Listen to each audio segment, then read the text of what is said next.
Innitu isin kadhanna jechu. Ana akka namatti wallahi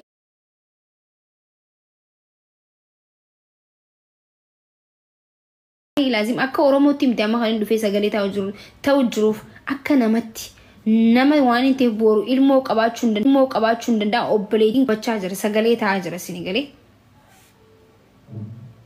Wallahi lazim.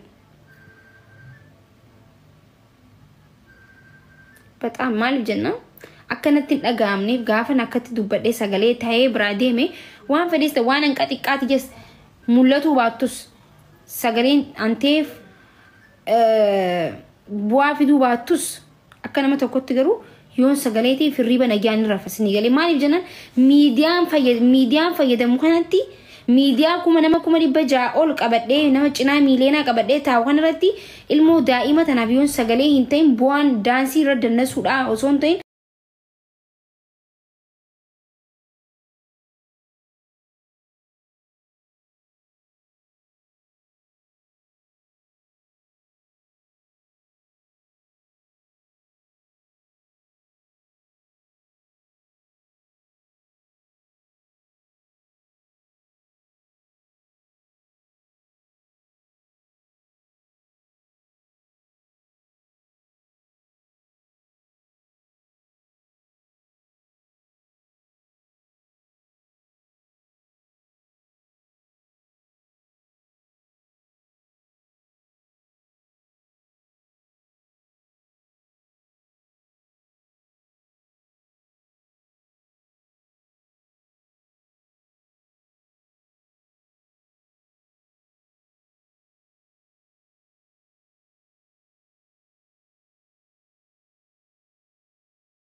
سلكي نبيل بلا ميبر سلكي نبيل بلا مي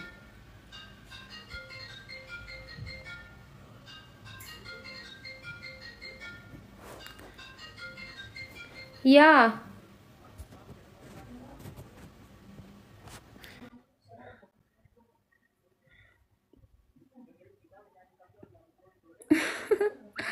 هاي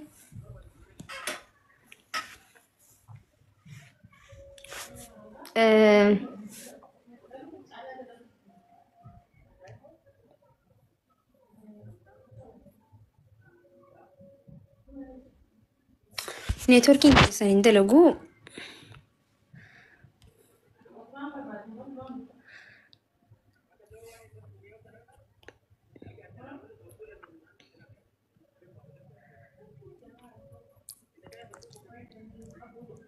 تعب كوبي لينكي قد عمي منك يكون وانت كوبي لينكي قد عجزي هدو كوبي لينكي وانا نقوني بيبر جزء سين تبدأ ياك برزدان تنتين عقدين سندرباني. السلام عليكم ورحمة الله وبركاته. ما كوشا. وعليكم السلام ورحمة الله وبركاته. أكمل نجاج تغيير كتير. نجاجرة. والله ساعتي كان رتي بيتا وني باين جنسها سوونا مجبسيسا. وانا تكو بكا سو كان متي مديسني بكا برترني وانا جدوم تكو بكا نمتي في دابيتا. بيرو. cal'isuun illee jechuudha madaa sancaalu yookaan dhukkuba sancaalu sirra dabala wanni kun simarra dabalamaa deema waan ta'eef garuu akka tuuban ta'ee cal'isaniitiin bira taruun irra dhaabattee bira taruurra wanna tokko waan isaa dubbatteetiin yoo tarti nagaa rafta gaabbeensi ittiin dhaga'amu jechuudha booddee. Amma taateen tun jechuudha sin dura hin beektanii marti keessan heevan irratti haameetiin ture daa'ima waan daa'imaa kanarratti jechuudha waa'ee daa'imaatiin wal qabate jechuudha garuu ka'amma dhufe kun illee jechuudha. Bifuma heevan saniin jechuudha dabalatii siniin jechuudha daa'imni tuni nama maraafuu yennumaafuu ilmoo ta'uu dandeetti. Wallahi yoo akkatti ilaalu garuu baay'ee tokko namatti dhagahama. Sagalee ta'uun dirqama wallahi namni cuftinuyyuu namni marti isaa namni jala jiru kun guutuun isaa jechuudha miidiyaa mataa ofii qaba namni marti nuyyuu jechuudha bakka jiru maraayyuu sagalee ta'uufiin dirqama. Sagaleen tantee uummata Oromoo biratti bu'aa baay'ee qabdi. Callisuu irra sagaleen ta'uufiin kan kee baay'ee tokko bareedaadha hedduu si galateeffadha. Galatan barbaachisu kun dirqama Namummaan nutti dhaga'amuu qaba keessa akka takkuun waa'ee poolitikaati miti. Kun siyaasaa miti. Maybe siyaasaa tokko Abiyyi deeggaraa tokko Jawaar deeggaraa tokko Waboo deeggaraa tokko waan biraa deeggaraa tokko if deeggaraa. Because siyaasaa miti kun. Kuni ka siyaasaa keessa jirus ka siyaasaa keessa hin jirres hundinuu akka namummaatti namatti akka nama tokkotti namummaa waan jedhamu dursa laa waan hunda caala namummaadha isin galee. Namni shanyummaa dursa biyyummaa dursa waan hunda dursa namummaatu dursa jechuudha. Duran nama baraati namummaa isaatiin kabajee sanbooda immoo maalummaa isaa eessummaa isaa eessatti maarree sanbooda hubattaa miti namummaa waan jedhamuun yaaduun nurra jiraata gista akka takka illee jechuudha isin galee. Micoo feeban jedhamu sanaanii gimbaar qaddamii irratti sagalee ta'uu tureef harkitanii turte sagalee ta'uun tureef hanqa namni isaan goondarii maaliif sagalee taatan hanqa jettan takkatti hanqa ijoolleen teenyu arabsi tokkotti sagalee taaniif maaliif jennaan ilmoo daa'ima jechuudha. Okay daa'ima baqa daa'imni waan takka hin beektu aslan daa'ima maqaa isii qofa himuu dandeessi daa'imni maqaa isii qofaa fi nyaata qofa fudhattee nyaachuu qofa dandeetti waan biraa takka hin beektu jechuudha. So I don't know maali ani wallahi maal akka I don't know hedduu natti dhagahame si galee akka nama tokkotti natti dhagahame wallahi laazim osoo obboleetti tiyya taate yoo jechuun yaada osoo obboleessi tiyya taate jaalaati yaada isin galee. Yaa beektaa nam tokko amma wanni kun hanga jechuudha hanga daa'ima kanarra gahe kana jechuudha so wanna biraa taate osoo siyaasaa biraa taate akka tuubaanteen siyaasaa biraa soo taate yookaan ammoo soo tasa akkuma amma waan zamoona raawwatamaa jiru kanatti jechaadha wanni biraa taatee wahii uumamte jechuudha. Sibichaa mitiyyatti jechuudha namni amma sa'a kanatti waa'ee kanarraa haasaa jiru shaaban qabu garuu wanni kana kun wanni deddeebi'uuf tokkoffaa irratti hin callifame lammaffaa irratti hin callifame namni hin dubbatu bakka akka waan bakka jiraa miti. Yeroo bakka wanni kun muudii qabaa inni fakkaate akka waan muudii qabuutti irra deddeebi'uudhaan dalagamaa jira wanni kun raawwatamaa jira beektaa si galee. Namni kamiyyuu callisuun qabu wanni kun kumaa sirri namni yaachisa waan ilmaan nama boochisu yoo kana ilaalan. Sin ajaa'ibu. Wallahi ilmoo miskinaa gudeeduun daa'imman ganda keessaa fuudhanii ajjeesuun silaa dhaabbatee bareeda.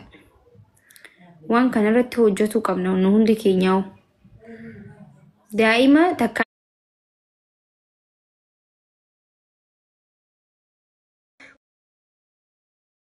gudeedanii eeruu keessa darbaa jiran. Uummanni keenya immoo safuudhaa waan kan akkamii gabbaanee dubbanna akkana jaanee hayyoonni keenya usa jechuudha. Daa'ima mana keessatti ilmoo xixiqqoo tana.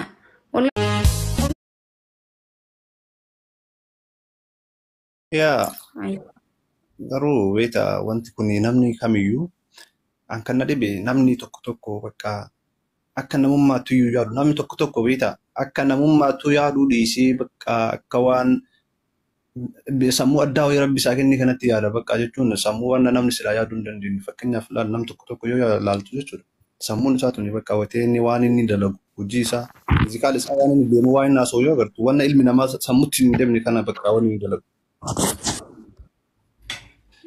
Garuu ammoo tunuyyuu namni sun booddee isaa olaaltu nama guddaa nama wanni kun irraan eeggamne nama bakka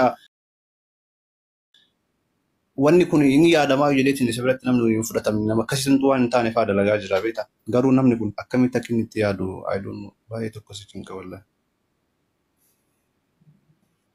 Maaki nagaa Kanarratti ammoo callisuun hin barbaachisu hawaasa bal'aa gana bal'atu kana biratti wanta akkanaa deddeebi'ee argamuun gireesseem. maalinni maakiyyee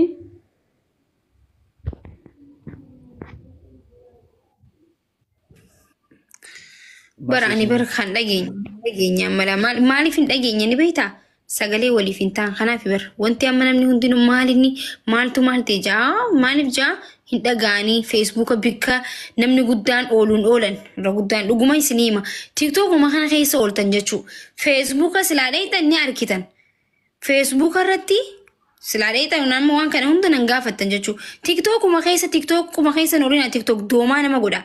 TikTok doomaa nama godha jechuudha. TikTok qofa keessa yoo oolte TikTok doomaa mahayyibii nama godha dhugaan isinitti hima. TikTok ma keessa noolina waan biyyittii itti jirtu waan addunyaan itti jirtu waan maal itti jirtu Facebook faada qaalan laalame.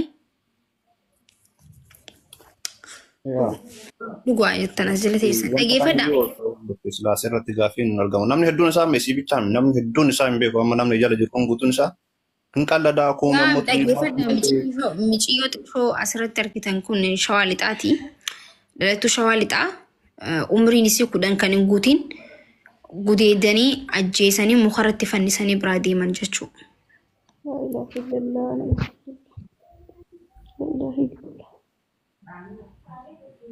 waan haasa'uu nama jibbisiisu bakka walumaa galatti beektaa waan haasa'uu nama jibbisu gadi baaniitiin yoo waan kana ofirraa balaaleffatan balaaleffachuudha callisuu sun ta'in wanni kun deddeebi'aa jira jechuun Oromoon maal akka ta'een beekuun beektaa Oromoo keessatti jechaadha amma yeroo ammaa kanatti xiqqeenya garaagaraa kana qofa agarta wanna silaa hin yaadamne fa'aa agarta haga deemteetiin daa'ima haadha abbaa duratti nama ajjeesan takka hin dhageenyeen ammoo tunuyyuu kun waan raawwatan.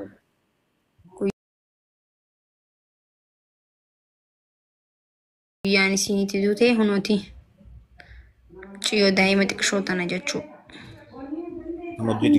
Wallahi hagarraa namni tokko amma hunoo amman maakirraa biratti dhaga'e malee wallahi dhaga'ee hin jiru hin agarre Facebook illee numa fayyadama garuu hin agarre sagalee walii ta'uu dhabudha beektaa amma wanni tokko gaafa Oromoo keessatti raawwatame gaafa 15 fa'aa ji'a fa'aa ga'e waa gabbaanii dubbatan. Maatima keessa illee haa ta'u namni waa oliin baasu dafee bakka wallahi micattiin tunii fi micattiin amartittii sun amma maal garaagarummaa qabdime.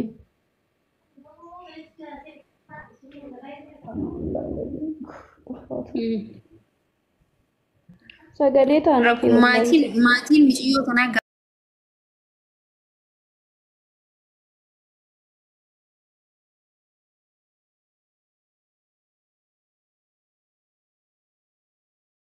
jara sanii godhan Oromoodhaan wanti akkasitti sagalee harkatteef tokkoffaa haadhaatu miiraan dubbate haati akkana hollachaa dubbate jechuudha. So haadha sana halkaniiti biyyi guutuu lafaa keessa sagalee ta'eef haadhaatu uummata biyya guutuu Oromoos ta'e Amaaras ta'e walitti qabdee kaastee jechuudha. Tigirees biyyi guutuu ka'ee akka namummaatti dhaabbateef jechuudha. Maali Gondar irraa finnee Oromiyaatti mana kan nisnisnee bar miti. Sirriidha wallahi. Sagalee tokko bu'aa sagalee tokkootiin bu'aa sagalee garuu wal tuffachuu wal jalaa dhagahuu wal tuffachuudha amma wal tuffachuutu jira Oromoo keessa wallahi amma kuyyoo sagalee ta'eef kun sagaleen ta'uuf viidiyoo laalaa bira taruu malee namni hundi wal fakkaatee sagalee hin ta'uuf amma micattii tana akka micattii saniititti jechuudha. Miidiyaan Oromoon qabdullee miidiyaan tokko dhaqee yookiin immoo warra sammaatii san namni agarsiisu namni tokkooyyuu hin jiru jechuudha ammallee. Waltarrawan Oromoon hin baay'anne malee wallahi hin baay'anne malee dubbiin baay'atte farritti hin fe'aniqa. Hin baay'anne malee homaa walii gochuu hin dandeenyu. Nama akkam ta'e beektaa bakka amma walumaa galatti jechaadha faallaa ta'ee nama tokko hoo dogongorri isaa argame baqqaatii xiqqoo siyooti dogongora wahii sooshaal miidiyaa kana namarra fayyadamaa yoo sooshaal miidiyaa kana irratti dogongora xiqqoo yooti qabaate si saaxiluu amma yooti bakka si arrabsuu. Sani bakka sani nuti tokkoffaadha. Ati kee chaarjii cufatu